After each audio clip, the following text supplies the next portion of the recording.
What happened today years ago? Hit subscribe and find out before the clock strikes midnight.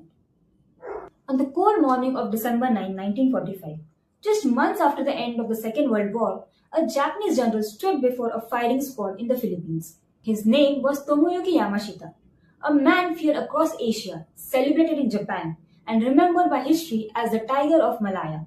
How did one of Japan's most brilliant military strategists end up facing death in a foreign land? The story begins 3 years earlier. In 1942, Yamashita had stunned the world by leading the lightning-fast invasion of Malaya and Singapore, forcing the British to surrender in one of their most humiliating defeats. His reputation skyrocketed. Even his enemies admitted this man was a tactical genius.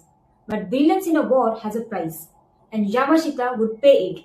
In 1944, near the end of the war, Yamashita was sent to the Philippines to defend it against the advancing American forces.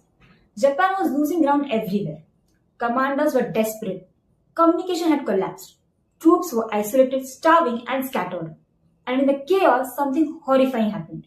Certain Japanese units committed brutal atrocities against Filipino civilians, massacres, torture, and unspeakable violence.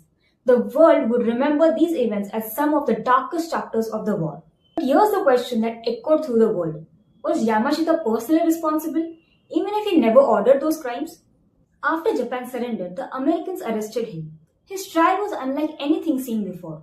There was no evidence that Yamashita had commanded the atrocities. No signed orders, no witnesses saying he planned them. Instead, he was led under a new legal doctrine, one that would change international law forever: command responsibility. In simple terms, the court said, you are the commander. You should have known. You should have stopped it.